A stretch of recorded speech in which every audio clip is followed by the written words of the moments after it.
Within the penthouse of the Sterling Heights Tower, Elias Smith stood by the floor-to-ceiling windows, his reflection ghost-like against the storm. At 35, Elias was the chief financial officer of one of the largest hedge funds in the country. He was a man of precision, numbers, and ironclad discipline. But as he watched the droplets race down the glass, his jaw remained tight. Behind him, the sound of a shattering ceramic mug echoed through the pristine, minimalist living room. "I hate it here! I hate you!" 5-year-old Leo screamed, his small chest heaving. It was the fourth nanny this week.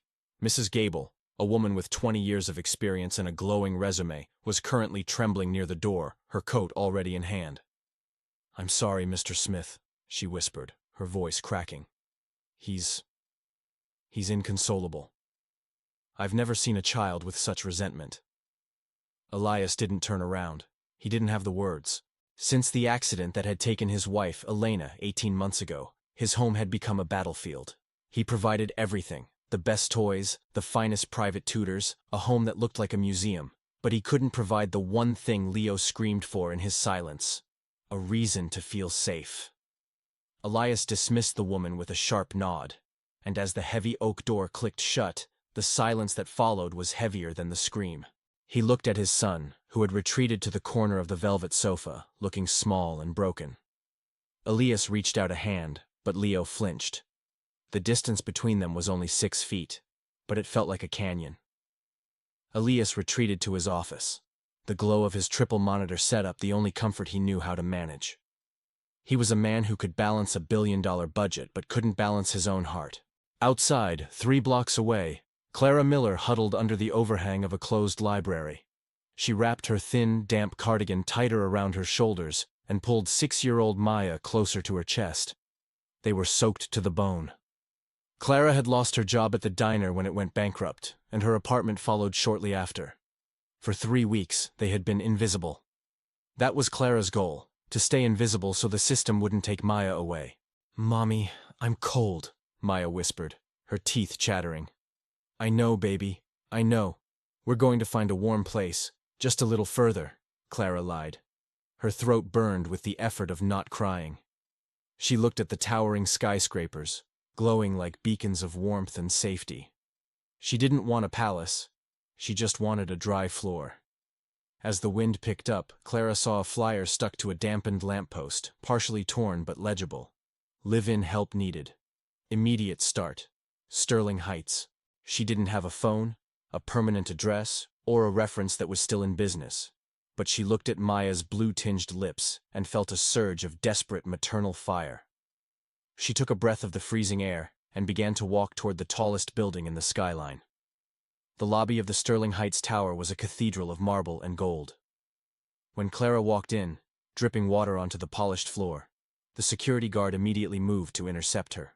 He saw a woman in a tattered coat and a shivering child, an anomaly in this world of tailored suits. "Ma'am, you can't be in here. The shelter is 6 blocks south," the guard said, his voice firm but not unkind. "I'm here for the position," Clara said, her voice steady despite the tremor in her hands. She pulled the damp, crumpled flyer from her pocket. "The nanny position for Mr. Smith." The guard looked at the flyer, then at her, and finally at the little girl clutching her hand. He should have kicked them out. But there was something in Clara's eyes, a fierce, protective dignity, that stopped him. He remembered his own mother struggling through 3 jobs. "Floor 42, he muttered, turning his back to the security monitors. "Use the service elevator, and dry your face, kid." When the elevator doors opened on the 42nd floor, Elias Smith was waiting. He expected the agency to send a replacement for Mrs. Gable. What he saw was a disaster. Clara stood there, her hair matted with rain, her shoes worn through at the soles, holding the hand of a child who looked like a stray bird. "The agency didn't mention a child," Elias said, his voice like ice. He didn't even look at her face. He looked at the water pooling on his hardwood floor. "I'm not from the agency," Clara said. She stepped forward, ignoring the way he towered over her. "My name is Clara Miller. I saw your flyer. I know I don't look like much, Mr. Smith, but I am the best chance you have. I can see the energy in this house. It's heavy. You don't need a nanny with a degree in child psychology. You need someone who knows how to survive. Elias laughed, a short, humorless sound. You're a vagrant. You're asking to live in my home based on a flyer that was supposed to be taken down weeks ago. Leave before I call security. At that moment, Leo walked into the hallway. He saw Maya. He saw the way she was shivering, her eyes wide with fear. For the first time in months, Leo didn't scream. He didn't throw anything. He walked up to Maya and handed her his favorite plush bear, a handmade toy his mother had given him. Elias froze. He hadn't seen Leo share anything in over a year. The boy looked at his father, his eyes pleading. Clara seized the moment. I will work for a fraction of the cost. I will clean, I will cook, and I will care for your son. All I ask is a roof for my daughter and a week to prove myself. If I fail, we leave, and you never see us again. Elias looked at his son, then at the desperate woman. His analytical brain told him this was a security risk, a liability. But the silence in the house was suddenly broken by Maya's soft, "Thank you," to Leo. 1 week, Elias snapped, and there are rules. You stay in the guest wing. You do not touch my personal files. You do not speak to me unless it concerns Leo. If you break a single rule, you're back on the street within 5 minutes. Do you understand? Perfectly, Clara said, her heart hammering against her ribs. She had won a week of life. The first 3 days were a whirlwind of labor. Clara didn't just act as a nanny. She transformed the sterile environment of the penthouse. She found the kitchen, which looked like it had never been used for anything other than boiling water, and filled it with the scent of cinnamon and slow-cooked stew. Elias would return home late, his mind clouded with market fluctuations and corporate warfare, only to be hit by the smell of a home. A sensation he had tried to bury along with his grief. He watched them from the shadows of the hallway. He saw Clara sitting on the floor with the 2 children, not hovering over them like the previous nannies, but engaging them in a game made of cardboard boxes and imagination. Leo was laughing. It was a dusty, rusty sound, but it was a laugh. However, the rules were Elias's armor. On the 4th night, he entered the kitchen to find Clara sitting at the breakfast bar, eating a bowl of the soup she had made. She was wearing an old t-shirt he recognized, one of Elena's that had been destined for donation. "That is not yours," he said, his voice vibrating with suppressed rage. Clara jumped, nearly dropping her spoon. She looked down at the shirt. "I'm sorry. It was in the basket in the laundry room. I didn't have anything dry, and I didn't want to get your furniture wet." "Take it off," Elias commanded. "Not now. Go change. Now. I told you not to touch my personal things. That belonged to my wife." "I know," Clara said softly, standing her ground. "I saw the photos in the hallway. She had kind eyes, Elias. But she's gone. And keeping her clothes in a laundry basket in the dark won't bring her back. You're punishing yourself, and in the process, you're starving your son of any warmth." "You know nothing about my life or my son," Elias hissed, stepping into her personal space. He expected her to cower. Most people did when the CFO of Sterling engaged. Clara didn't move. "I know what it's like to lose everything. I know what it's like to look at your child and realize you aren't enough to stop the world from hurting them. You have all this," she gestured to the luxury around them, "and yet you're more homeless than I am. You're wandering around in a life you've already abandoned." Elias felt a surge of adrenaline, a mix of anger and a terrifying sense of being seen. He wanted to fire her on the spot. He wanted to throw her back into the rain. But then, he heard a small cough from the doorway. Leo was standing there, holding Maya's hand. "Don't make them go, Daddy," Leo whispered. "She makes the bad dreams go away." Elias looked at his son's face. The dark circles under his eyes seemed lighter. He looked at Clara, who was wearing his dead wife's shirt, and for the first time, he didn't see a trespasser. He saw a mirror. He turned and walked away without a word, but he didn't call security. The week was coming to an end. The atmosphere in the Smith household had shifted from a cold museum to something pulsing with a fragile life. Clara had learned the rhythm of Elias's grief. She noticed he skipped breakfast, so she began leaving a protein shake and a handwritten note with Leo's school schedule on the marble counter. She noticed he stayed in his office until 2 a.m., so she began leaving the lamp in the living room on, a small amber light in the darkness. Elias, for his part, found himself observing Clara. He watched her teach Maya and Leo how to plant herbs in small pots on the balcony. He saw the way she didn't treat Maya better than Leo. She was firm and fair with both. She was teaching his son how to be a child again. One evening, Elias came home earlier than usual. He found the living room transformed into a fort made of silk sheets and expensive pillows.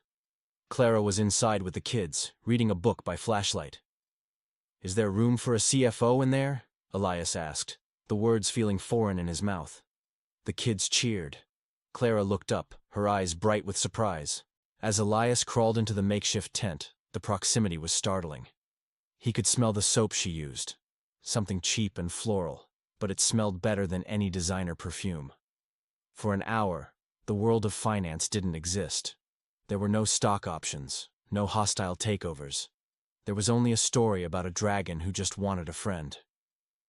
Later, after the children had fallen asleep in the fort, Elias and Clara stayed in the quiet of the dimmed kitchen. "Why were you on the street, Clara?" Elias asked. It was the first time he had used her name without a tone of command. Clara looked at her hands, the nails short and clean now. "My husband was a gambler. Not the kind you see in movies. The kind that steals the rent money and leaves in the middle of the night. He left us with a debt I couldn't pay. I worked 3 jobs until the diner closed. After that, the hill was too steep to climb back up. I just wanted to keep Maya safe. Every night on the street, I felt like I was failing her. Then I saw your flyer." "I lost Elena in a car crash," Elias said, the honesty tearing at him. "I was driving. It wasn't my fault. A drunk driver hit us, but I was the one at the wheel. I felt like if I couldn't protect her, I didn't deserve to be happy. I thought if I stayed cold, nothing else could melt away and hurt me." "The ice doesn't protect you, Elias," Clara said, reaching out and briefly touching his forearm. "It just keeps you frozen in the moment she died." He didn't pull away. The rule about not speaking to him unless it concerned Leo had been broken 1,000 times over, but neither of them cared. Just as the sun began to rise on the 7th day, the day the trial was supposed to end, the peace was shattered. The doorbell rang at 7 a.m. Elias, already dressed in a crisp suit, opened it to find 2 men in dark suits and a woman with a clipboard. "Elias Smith?" the woman asked. "I'm Sarah Jenkins from Child Protective Services. We received an anonymous tip regarding a woman named Clara Miller and her daughter staying here illegally. There are concerns about the child's welfare and the living conditions." Elias's heart turned to lead. He looked back at the hallway, where Clara was helping the kids with their breakfast. He knew where this tip came from, the agency he had dismissed, or perhaps a disgruntled neighbor. "She is not here illegally," Elias said, his voice regaining its corporate steel. "She is my employee. She is a live-in nanny." "We have reports that she was recently homeless, Mr. Smith. This environment may not be stable for the child," Jenkins said, peering past him. Clara appeared behind Elias, her face pale. She knew this look. She knew the clipboard. It was the end of her world. "Maya is fine," Clara said, her voice trembling. "She's healthy. She's fed. We need to conduct an interview and an inspection," Jenkins said, pushing her way in. The next 2 hours were an interrogation. They looked at the guest room. They checked the fridge. They questioned Maya. Maya, terrified, clung to Leo. Leo, usually the one who needed protection, stood in front of her. "Don't take them!" he shouted at the social worker. "They live here. This is our home." Elias watched the scene. He saw the terror in Clara's eyes, the look of a mother who was about to have her heart ripped out. He realized in that moment that he didn't just want them to stay for Leo's sake. He wanted them to stay for his own. "Listen to me," Elias said to the social worker, pulling her aside. "I am the CFO of Sterling Heights. My legal team is on speed dial. This woman is the most capable person I have ever hired. If you attempt to remove that child from this home, you will be met with a litigation suit that will last a decade. Or, you can look at the fact that my son, who hasn't spoken more than 10 words a day for a year, is currently defending that girl like a brother." The social worker looked at the children. She saw the genuine bond. She saw the luxury of the home, but more importantly, she saw the care in Clara's eyes. "We will need a formal employment contract filed, Mr. Smith, and a permanent resident status. If those are on my desk by Monday, we will close the file." "They will be there," Elias promised. When the door closed, Clara collapsed onto the sofa, sobbing with relief. Elias sat beside her. He didn't say anything. He just let her cry, his hand resting on her shoulder. The week was over. They had survived. With the legal threat neutralized, a new dynamic emerged. Clara was no longer a trial nanny. She was the heartbeat of the penthouse. Elias found himself coming home at 5 p.m. instead of 8 p.m.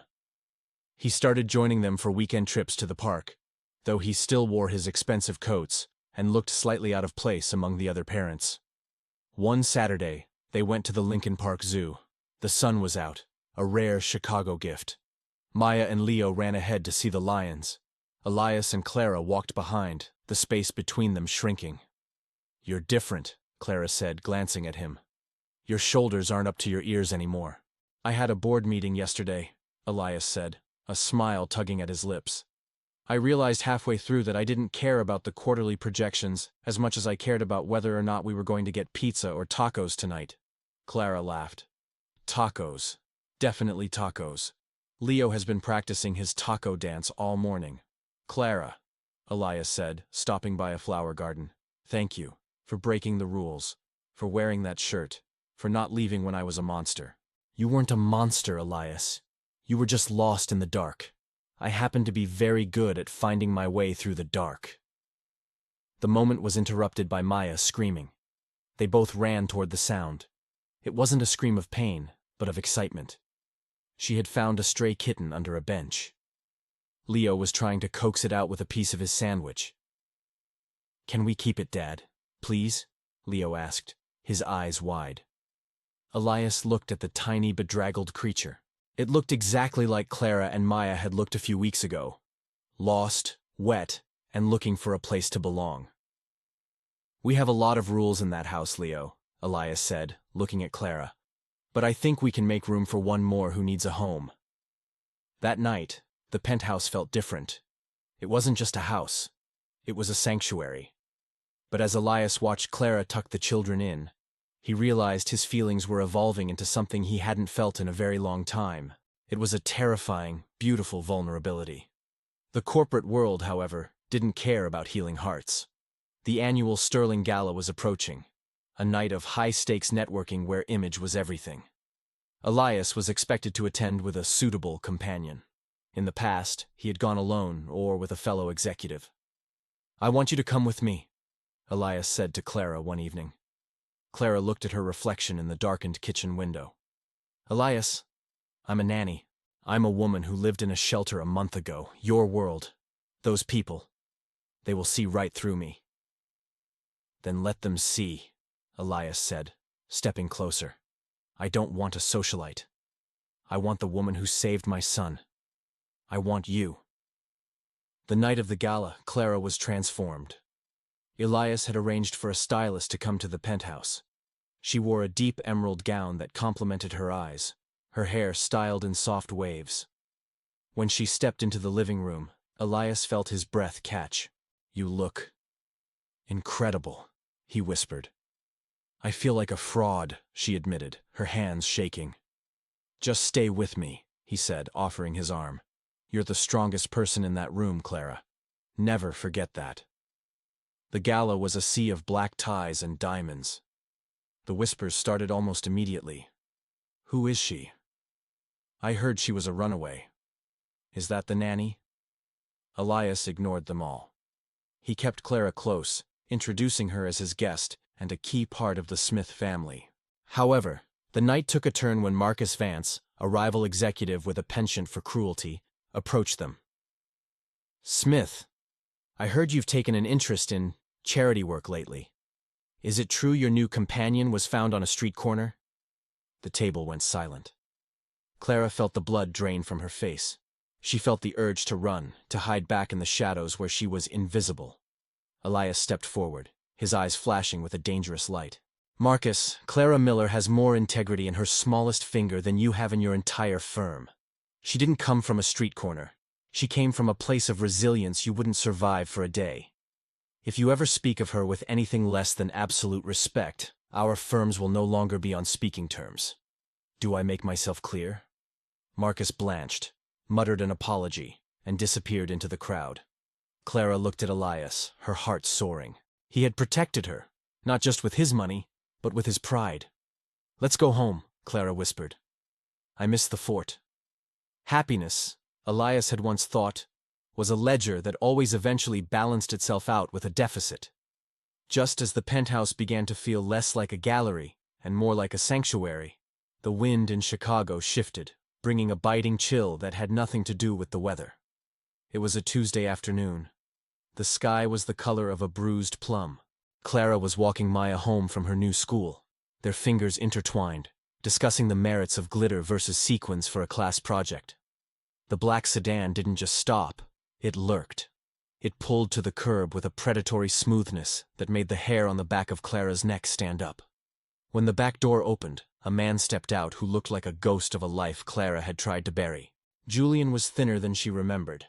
Haggard, his skin sallow, and his expensive suit hanging off a frame that had been ravaged by stress and vice. His eyes, once charismatic enough to fool her into marriage, were now sunken pits of desperation. "Clara," he said, his voice a raspy friction of gravel. "I saw you in the papers. The Sterling Gala. You've certainly traded up from that studio apartment." Clara's first instinct was biological. She stepped in front of Maya, shielding the girl with her own body. "Get away from us, Julian. You left. You took the last of the savings and vanished. You're legally nothing to her." "I'm in trouble, Clara. Real trouble," Julian whispered, glancing nervously at the street. "I owe people who don't care about legalities. You're living in a glass palace now. I just need a little help to get out of the country. If you don't help me, I'll go to the press. I'll tell them the CFO of Sterling is harboring a woman who kidnapped her daughter from her rightful father. I'll make sure your modern fairy tale turns into a tabloid nightmare." "You never cared about her. You didn't even know her middle name," Clara shouted, her voice echoing off the cold brick of the neighboring buildings. "The courts don't know that, and the public loves a scandal," Julian sneered, stepping closer. The smell of stale cigarettes and cheap cologne rolled off him. "I'll be at Grant Park tomorrow at noon, under the bridge. Bring 50,000 in cash, or things get messy for your billionaire boyfriend." Clara returned to the penthouse in a state of vibrating panic. She went through the motions of dinner, her hands trembling as she sliced vegetables. She didn't tell Elias. She couldn't. He had already rescued her from the literal cold. She couldn't ask him to rescue her from the ghosts of her own choices. To her, she was still a burden, a security risk that could topple his carefully reconstructed life. That night, she didn't sleep. She sat by the window in her room, watching the city lights, feeling the old shadows of the street closing in, threatening to pull her back into the dark. The next morning, she tried to slip out before the sun was fully up. She had gathered what little jewelry she had, and a small envelope of savings she'd managed to tuck away from her salary. But as she reached the foyer, the lights flickered on. Elias was sitting in a high-backed leather chair, a tablet in his hand, his face unreadable. "The security cameras at the school recorded the entire interaction, Clara," he said softly. "I knew the license plate of that sedan before you even stepped into the elevator yesterday." Clara broke down. The weight of the secret collapsed her. She fell onto the bench by the door, burying her face in her hands. "I have to go, Elias. He's dangerous. Not because he's strong, but because he's desperate. If I stay, he'll ruin your reputation. He'll take Maya just to hurt me. I'll just disappear again. It's safer for you. It's safer for Leo." Elias stood up. He didn't look angry. He looked profoundly resolved. He walked over and took her by the shoulders, forcing her to look at him. "No, no more disappearing. You aren't a guest here anymore, Clara. You are the foundation. We don't run from people like Julian. In this world, we deal with them." Elias didn't call the police immediately. He called Arthur, his head of private security. He didn't go to the bank for $50,000. Instead, he spent the morning reviewing a file that Arthur had compiled in less than 3 hours. A sordid history of Julian's gambling debts, his outstanding warrants for fraud in Nevada, and a trail of broken leases. At noon, the park was misty. Julian stood under the bridge, shivering. When he saw a figure approaching, he smirked, expecting a terrified Clara. Instead, he saw Elias Smith. Elias was flanked by two men who looked like they were carved out of granite, former Secret Service agents who moved with a terrifying, silent efficiency. "Where is she?" Julian stammered, his bravado evaporating. Elias stepped into the light. He looked at Julian not with hatred, but with a cold, clinical disgust, the way one looks at a smudge on an expensive shoe. He tossed a manila folder onto the damp ground at Julian's feet. "You have two choices, Julian," Elias said, his voice a low, terrifying growl that seemed to vibrate in the cold air. "Inside that folder is the contact information for the men you owe money to in Vegas. I also have the phone number for the Cook County detectives, who are looking for the man who emptied Clara Miller's bank account 2 years ago. Choice 1. You take this bus ticket to the airport, you board a flight to a country with no extradition treaty, and you never, ever look back. Choice 2. I hand this file to the men standing at the end of this bridge. If you ever breathe the same air as Clara or Maya again, I will personally ensure you spend the rest of your life in a cage so small you'll forget what the sky looks like." Julian looked at the folder, then at the agents, then at the cold, calculating man who held his entire future in a steady gaze. He realized then that he wasn't playing a game with a desperate mother. He was facing a man who moved billions of dollars like chess pieces. Julian grabbed the ticket, his hands shaking, and ran into the mist. He was a coward, and Elias knew that the only thing a coward fears more than poverty is a man with real power. When Elias returned to the penthouse, the silence was different. It wasn't the heavy, oppressive silence of the past. It was a silence of anticipation. He found Clara exactly where he expected, standing by the floor-to-ceiling window, her forehead pressed against the glass, watching the horizon. It was the same pose he had maintained for months after Elena's death, staring out at a world he felt no connection to. He walked up behind her, moving slowly so as not to startle her, and wrapped his arms around her waist. He felt her take a ragged, shuddering breath as she leaned back into his chest, the tension that had held her spine rigid for 48 hours finally snapping. "He's gone," Elias whispered into her hair. "He's on a plane. He won't be back, Clara. My team will monitor his movements for as long as I deem necessary. You are safe. Maya is safe." Clara turned in his arms, her eyes red-rimmed but clear. "Why did you do all this for me? I brought his chaos into your home. I broke every rule you set. I was supposed to be the help, Elias. I wasn't supposed to be the problem." "Because you broke the rules," Elias said, his voice cracking with an emotion he usually kept under lock and key. "You came into this house when it was a tomb, Clara. I was a man who lived by spreadsheets and cold logic because I was too afraid to feel the vacuum Elena left behind. You brought the lights back on. You saved Leo from a childhood of resentment. And you saved me from becoming a ghost in my own life. I spent a decade calculating the value of assets. But I realized I didn't have anything that mattered until you walked through that door dripping wet and told me I was lost." The kiss that followed was slow, deep, and tasted of salt and relief. It wasn't the fleeting passion of a movie. It was a promise. It was the sound of two broken gears finally finding their teeth and clicking into place. The weeks that followed were a blur of transformation. It wasn't just the emotions that changed. The physical space of the penthouse began to evolve.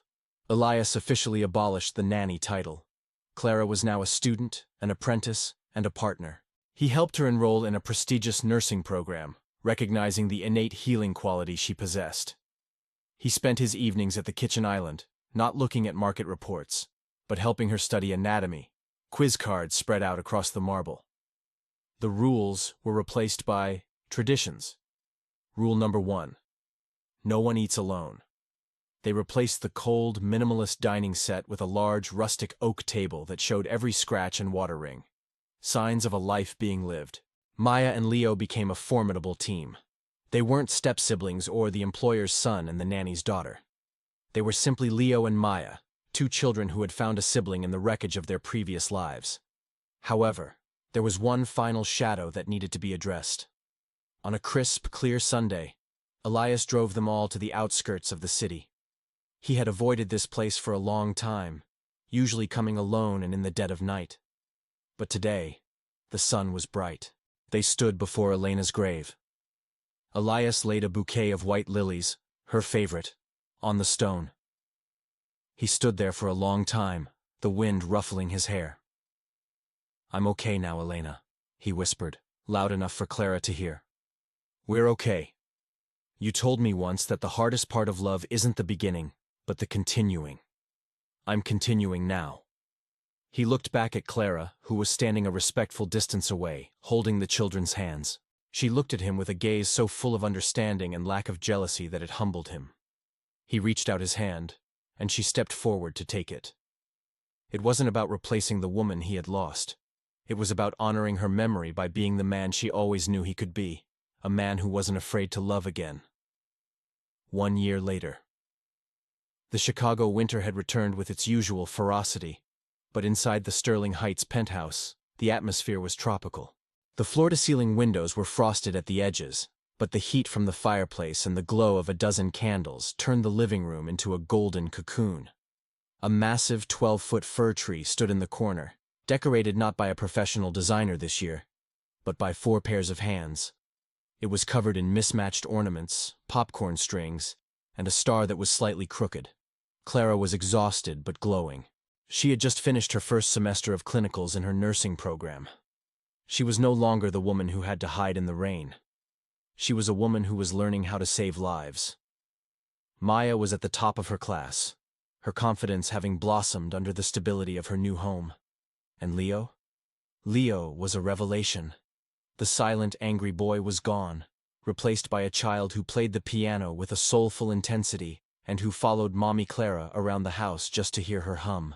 Elias stood in the kitchen, a smudge of flour on his cheek. He was wearing an apron Leo had gifted him for his birthday that read, "World's Okayest Chef."